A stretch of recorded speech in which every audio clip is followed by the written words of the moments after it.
প্রিয় দর্শক, গ্রিন টিভির প্রশ্নোত্তর অনুষ্ঠানে আপনাদের স্বাগত জানাচ্ছি।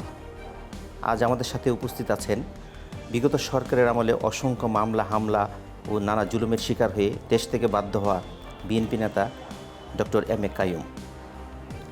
দীর্ঘ নির্বাসন জীবন কাটিয়ে গত বছর 5 আগস্টের পর তিনি ফিরে আসেন প্রিয় মাতৃভূমিতে দলীয় নেতাকর্মীদের মাঝে। অবিভক্ত ঢাকা সিটি কর্পোরেশনের সাবেক ward councillor M A Qayyum আসন্ন ত্রয়োদশ জাতীয় সংসদ নির্বাচনে ঢাকা 11 আসন থেকে বিএনপির মনোনীত প্রার্থী। তিনি বিএনপির ক্ষুদ্র ঋণ বিষয়ক সম্পাদক। গ্রিন টিভির পক্ষ থেকে আপনাকে স্বাগত জানাচ্ছি। কেমন আছেন আপনি? আলহামদুলিল্লাহ, অনেক ভালো আছি। এখন দলীয় নেতাকর্মীদের ছেড়ে দেশ থেকে বাধ্য হয়েছিলেন, কিন্তু কেন? সেটা তো আপনারা জানেন যে একটা বাংলাদেশটা একটা কারাগার ছিল।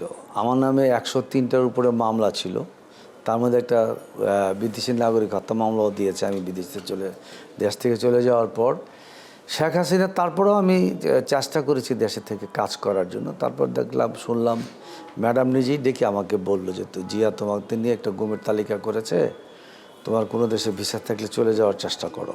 হ্যাঁ, তারপর খোকাবার সাথে পরামর্শ করে বললো যে দেখো কিছুদিন। অনেকটা সোর্স দিল, খবর নিলাম। তো অ্যাকচুয়ালি তখন গুমের তালিকা থাকার কারণেই মূলত আমার চলে যাওয়া আর কি।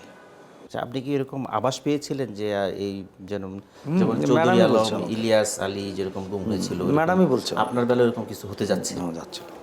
এটা কি ধরনের হুমকি ছিল? আপনাকে কি উনি বললো 5 জনের একটা তালিকা করছে সম্ভবত। আমাকে ম্যাডাম যেটা বলছে, তোমার নামটা এখানে আছে, তুমি এই ব্যাপারে খোকার সাথে কথা বলে একটা ব্যবস্থা নাও। মানে এটা তো আপনার দলের পক্ষ থেকে জানানো হয়েছে, কিন্তু আপনি অন্য হ্যাঁ, তারপর তো জানছি, আমরা যোগাযোগ করছি। হ্যাঁ, ওইখানে আমাদের দেশের একজন ভদ্রলোক ছিল, জিয়ার বস, আমার নরসিংদী এলাকার। তারপর সব জানলাম। হ্যাঁ, ছিল আমাদের তালিকাভুক্ত ছিলেন, তালিকাভুক্ত ছিল।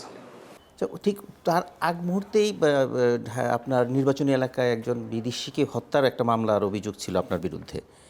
ওই মামলাটা সম্পর্কে আসলে মানুষ জানতে চায় এখনও। আপনি যেহেতু এখন জনপ্রতিনিধি নির্বাচনে আছেন, ওই মামলাটা সম্পর্কে যদি কিছু এটা অ্যাকচুয়ালি আমি 14 নির্বাচনের সময় যে রাজনৈতিক অ্যাক্টিভিটিসটা করি, তখন তো আব্বাস ভাই কনভেনার ছিল, আমি জয়েন্ট কনভেনার ছিলাম। তো আমি অ্যাক্টিভ ছিলাম, 4টা টিম করে ফকরুল ভাই নিয়ে, আমাদের মহাসচিব সাহেব স্যারকে নিয়ে কাজ করতেছিলাম। তো ওইটার কারণে প্রশাসনিক এই জিনিসটা হয়। তারপরে ম্যাডাম বললো যে এরকম একটা অবস্থা। তারপর আমার খোঁজখবর নিয়ে জানার পর চলে গেলাম। আমি চলে যাওয়ার 6 মাস পর আমি জানতে পারলাম যে এই ঘটনাটা ঘটেছে আসলে এই গুলশানের 90 নম্বর রোডে ইটালিয়ান এক তাবেলা মার্ডার কেস। আমার ভাইকে নিয়ে 1.5 মাসের মতো গুম করে রাখে, তাকে দিয়ে একটা স্বীকারোক্তি করানোর চেষ্টা করে 164। তো যে আমি তাকে তারেক রহমান সাহেব আমাকে বলছে যে বিদেশি মেয়েরা বাংলাদেশটা অস্থিতিশীল অবস্থা করো। সেই পরিপ্রেক্ষিতে সে এখানে সন্ত্রাসীদের হায়ার করছে টাকা দিয়ে। তো এটা ঢাকা মহানগরের উত্তরে আমি তখন দায়িত্ব পাবো, এরকম একটা প্রচারণা ছিল। সিমিলার ছিল ঢাকার দক্ষিণে হাবিবুল খান সোহেল দক্ষিণের সভাপতি হবে, এরকম একটা প্রচার। হাবিবুল খান সোহেলের ভাই যেটা ডাক্তার, ওকেও সিমিলারই ধরছে, ওরও গুম করে রাখছে। ওরে দিয়ে অলরেডি 164 করানো হয়েছে।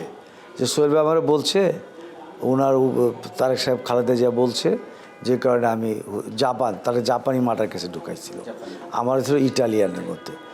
তো তারটা পরে ওখানে এসপির সাথে তার কোনো একটা কানেকশান ছিল ওর সোহেল ভাইয়ের। সে অরিজিনালি আইএসের যারা এটা করছে তাদেরকে ধরে ও প্রেস কনফারেন্স করে ফোকাস করে দিয়েছে। তো 164 করার পরও ডিবি, মনীষ সাহেব যখন ডিবির হেড ছিল, তারপর তারা আর চার্জশিট করতে পারে নাই। তা আমি তো এই 6-7 মাস আগে বাংলাদেশ থেকে চলে গেছি। তো আমার ভাই সহ আমাদের উপর আসামি করে এই মামলা চালায়। আমি আসার পর এই মামলাটা তারা রায় করে যেতে পারে নাই। এই মামলাটা আমরা খালাস হয়ে গেছি আমরা সবাই। এই দীর্ঘ প্রবাস জীবনে আপনি রাজনীতি, এলাকা রাজনীতি সব কিছু মিলে আপনার জীবন কেমন ছিল? আরে ভাই, রাজনীতি করি মানুষের সাথে, মানুষ নিয়ে চলি, সূক্ষ্ম তার ছিল না। তবে আমার কর্মীদের সাথে আমার একটা সর্বত্র যোগাযোগ ছিল সব ব্যাপারে, আন্দোলন সংগ্রাম, তাদের সুবিধা অসুবিধায় আমি কনসার্ন ছিলাম। এবং আমাদের বর্তমান চেয়ারম্যান জনাব তারেক রহমান সাহেবও আমাকে, তারপরে বাইরে থেকে কিন্তু আমাকে ঢাকা মহানগর উত্তরের প্রেসিডেন্ট করা প্রায় 3.5 বছর আমি ছিলাম। যে কারণে আপনি দেখবেন যে আমি ফিরে আসার পর ঢাকা 11তে আমার সাথে আমার অন্য অনেক যোগ্য নেতা কর্মীরা থাকার পরও কেউ আমার সাথে কিন্তু আর ইলেকশনে যাওয়ার জন্য বলে নাই। এটা তাদের একটা রেসপেক্ট আমার প্রতি। আপনার আপনার দলের আপনার কন্ট্রিবিউশনকে শ্রদ্ধাও করছে। হ্যাঁ, ইনশাল্লাহ ইনশাল্লাহ দলের কন্ট্রিবিউশন আছে, নেতা কর্মীরাও আমাকে মূল্যায়ন করেছে, সম্মান করেছে।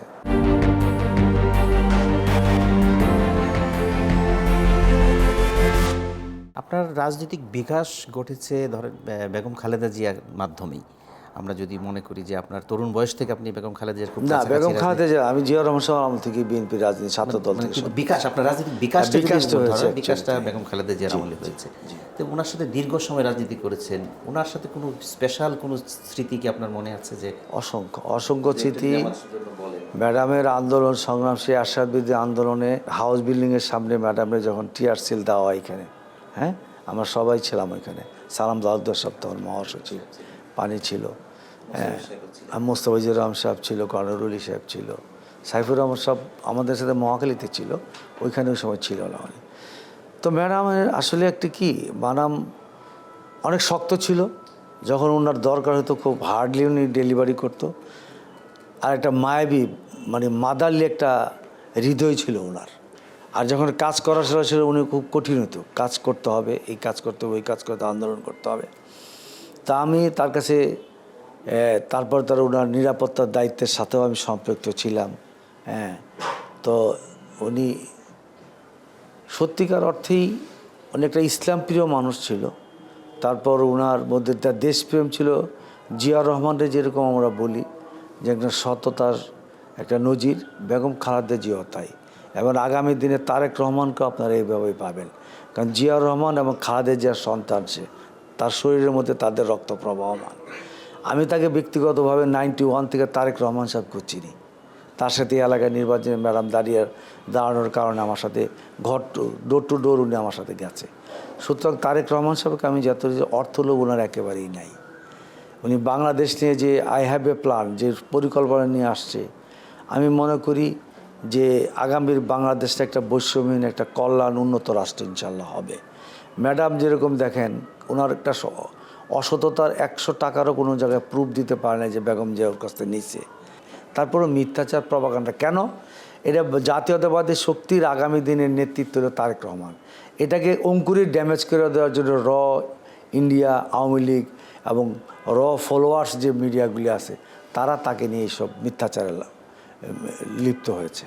তারেক রহমানের সামনে এখন কি চ্যালেঞ্জ মনে করছেন আপনি, যেহেতু তারেক রহমানের সাথে রাজনীতি করছেন? চ্যালেঞ্জটা আমাদের দেশের জন্য চ্যালেঞ্জ। স্বাধীনতা, সার্বভৌমত্ব, গণতন্ত্র, এই যে ভোটের অধিকার, সব কিছুর পিছনেই আমাদের একটা খারাপ প্রতিবেশী থাকলে যেরকম আপনার শান্তিতে থাকতে পারবেন না আপনার বাসায়, তা আমাদের একটা প্রতিবেশী আছে খারাপ, তারা বাংলাদেশটাকে ভালো চোখে দেখে না। তারপরে তাদের সাথে আমাদের আরেকটা সমস্যা, তারা মনে করে ধর্মীয়ভাবে আমরা একটা মুসলমানের সংখ্যাগরিষ্ঠ দেশ, সেই কারণে তারা হিন্দুত্ববাদ প্রচার করতে চায় সারা পৃথিবীতে। আমাদের দেশেও এটা তারা একটা নিয়ন্ত্রণ করতে চায়। তো এটা বাংলাদেশের তারেক রহমান খালি নয়, এটা বাংলাদেশের জন্য আজীবন একটা হুমকির জায়গা। তারা বিভিন্ন ধরনের ষড়যন্ত্র করে আমাদের দেশ নিয়ে। তারা বন্ধুত্ব সুলভ বা প্রতিবেশী সুলভ একটা আচরণ করে না।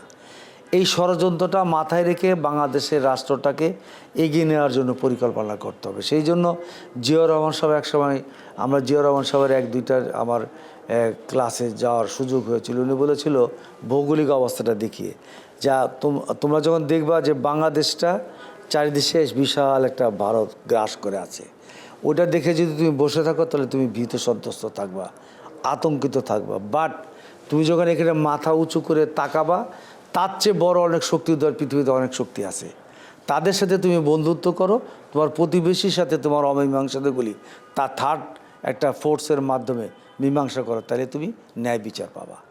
আমাদের রাষ্ট্র পরিচালনার ক্ষেত্রে শুধু এই আমার প্রতিবেশীর সাথে আমরা বন্ধুত্বপূর্ণ আচরণ চাই, বিরোধিতা চাই না, বৈষম্য চাই না।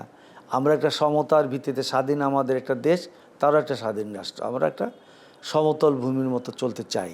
কিন্তু সেটা চলতে চাইলেই তারা চাবে না। সেই জায়গায় কী করতে হবে?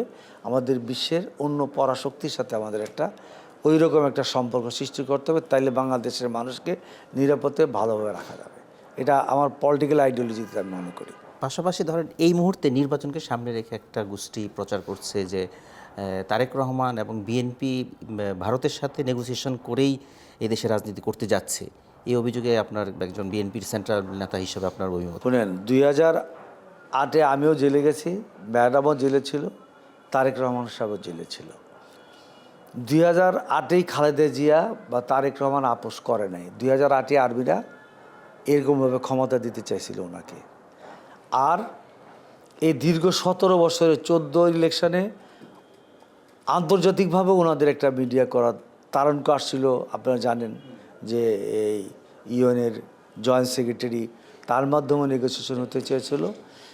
আপোষহীনতা বা দেশের স্বার্থ বিলীন করে দিয়ে কোনো নেগোসিয়েশনের সাথে খালেদা জিয়া যায় না, জিয়াউর রহমান যায় নাই, তারেক রহমানের যাওয়ার প্রশ্নই আসে না।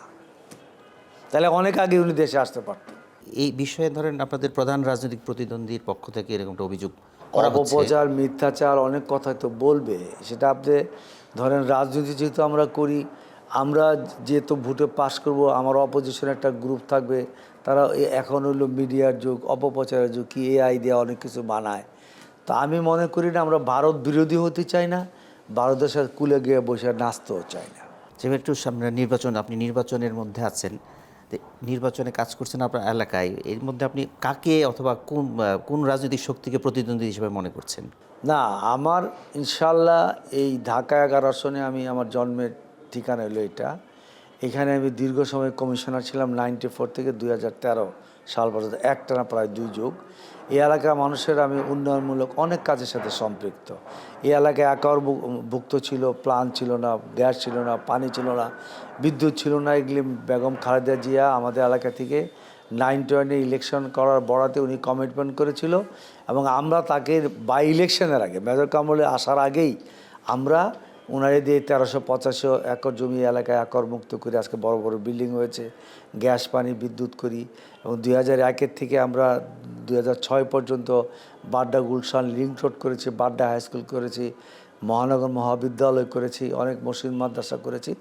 সো এই এলাকার লোক আমাকে চিনে, জানে, এবং আমি মনে করি এবার রাস্তাঘাটগুলি ন্যারো ছিল বাড্ডার, এগুলি আমি সম্প্রসারণ করে গ্যাস পাকা করেছি, গ্যাস এই ড্রেনেজের ব্যবস্থা করেছি। সো আমি প্রথমত বিশ্বাস করি যে ঢাকা 11-র জনগণ যতবার ভোট দেওয়ার সুযোগ পেয়েছে বিএনপিকে দিয়েছে, কারণ বিএনপি তাদের মঙ্গলের জন্য কাজ করেছে, এটা তারা মনে রাখে, তারা অকৃতজ্ঞ না।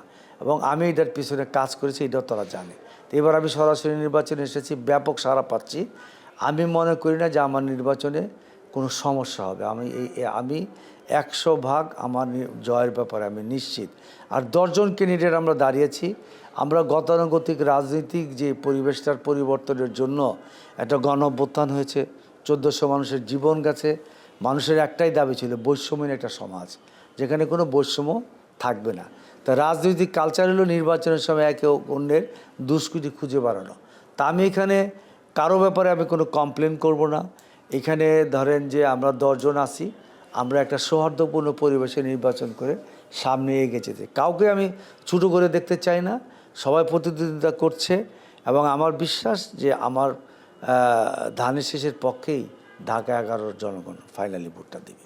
নতুন একটা রাজনৈতিক দল, তরুণদের রাজনৈতিক দল যেটা বলা হয়, তার সেই দলের প্রধান নেতা এই আপনার প্রতিদ্বন্দ্বী।